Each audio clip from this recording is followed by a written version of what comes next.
¿Cómo están, amigos de la República? Regresamos desde aquí, desde Paracas, de la conferencia anual de ejecutivos. En esta ocasión estamos con el señor José Verona, abogado tributarista, y vamos a hablar del tema central del CADE 2018, ¿no? La integridad, la lucha contra la corrupción en el sector privado, que tanto ha afectado este año y el año pasado también a raíz del caso Odebrecht. Señor Verona, muchas gracias por estar aquí con la República. Primero, consultarle cuánto interés hay en el sector privado por combatir la corrupción, que tanto ha afectado al sector privado y a la economía en general estos últimos 2 años, ¿no? Es un interés nacional. Estamos viendo que no solo la empresa, sino partidos políticos, exfuncionarios de gobierno se ven afectados por ceder ante este cáncer de la corrupción. Entonces, es de interés nacional poder tomar medidas de corrección, porque no podemos vivir así. Los números presentados hoy lo indican. Más del 40% del presupuesto se va en prácticas de corrupción. Y el ponente hacía una directa alusión, decía, cuando se va a comprar un pedazo de madera que vale 60, se termina pagando 100, porque 40 es el costo de la producción, de la corrupción. Y no quiere decir que sea una sola persona, sino que la corrupción llega a tal nivel que hay un nivel en cadena. Primero se le paga a alguien 10, a otros 5, a otros 7 y termina siendo el costo 40% de la corrupción, no solo en Perú, sino a nivel de Sudamérica. Entonces nos pone de relieve porque es una llamada de atención. Por un lado, no tenemos recursos para hacer pistas, veredas, colegios, hospitales. A mí como tributarista me toca dar respuesta de, oye, cómo se recauda dinero y también cómo se usa el dinero.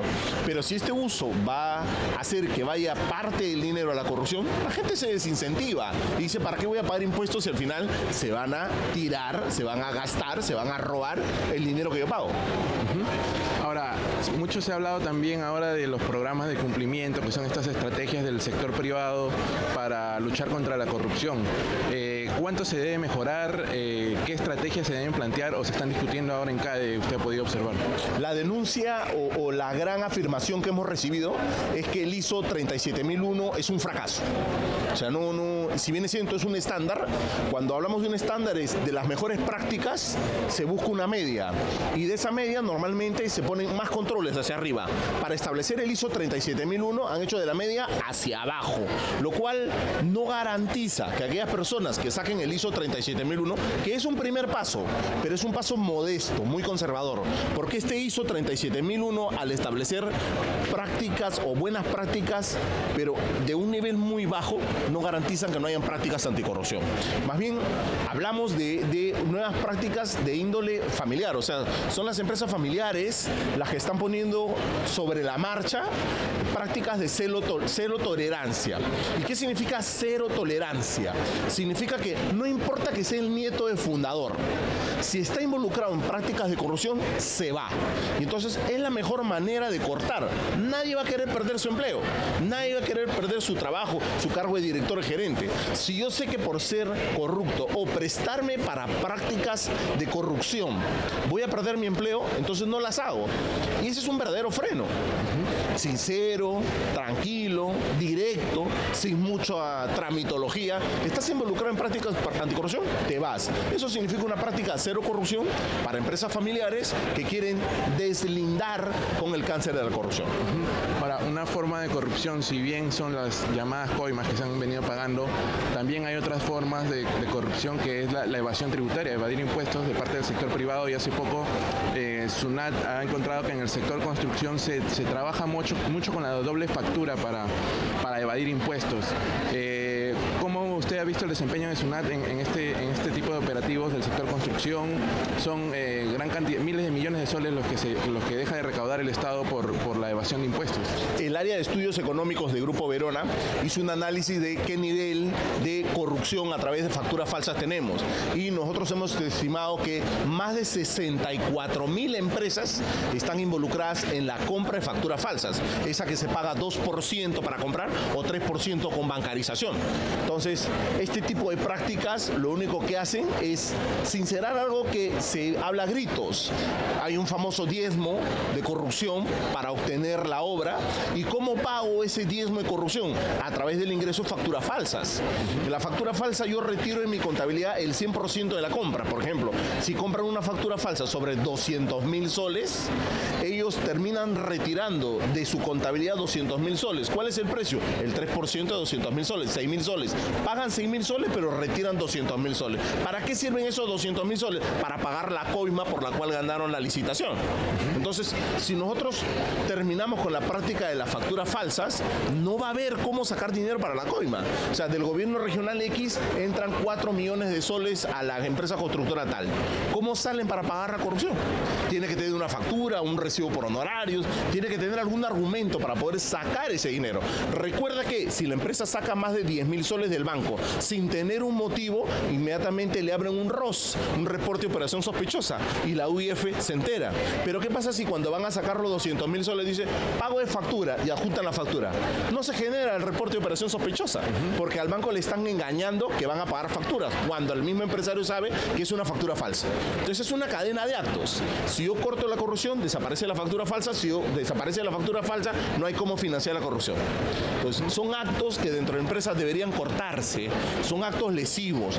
Ya en más de una oportunidad le he planteado al ministro de Economía, Carlos Oliva, que aquellas empresas que vendan hasta 1 millón de soles al año tengan un sistema de impuestos sobre ingresos, donde paguen directamente un porcentaje sobre la venta, olvidándose de tener factura falsa, porque la mayoría de empresas que le compran a proveedores sin facturas, el momento que van a declarar compran factura falsa, simplemente compran papeluchería para poder cubrir su declaración con SUNAT. Y luego cuando SUNAT lo fiscaliza, terminan teniendo multas, deudas impagables que los hace cerrar.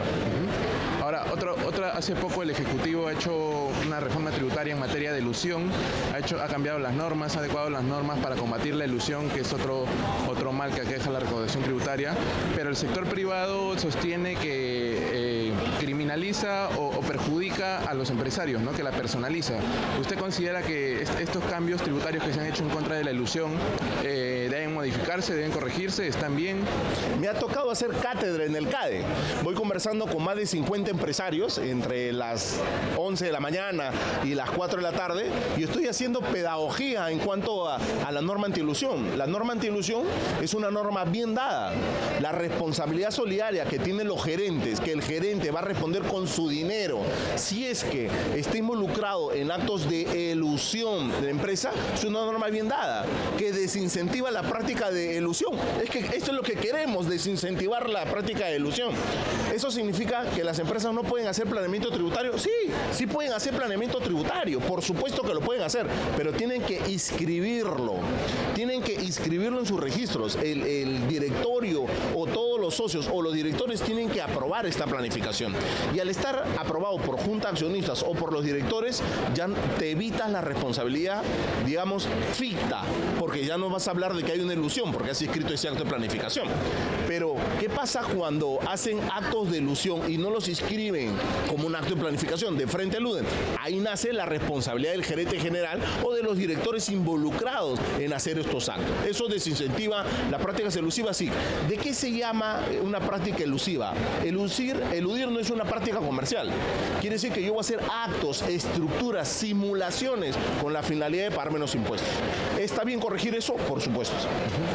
Muchas gracias, señor Verona, por sus minutos, por este interesante debate acerca de cómo afecta la corrupción a la economía nacional. Amigos, estamos en breves minutos de vuelta con más aquí en la Conferencia Anual de Ejecutivos.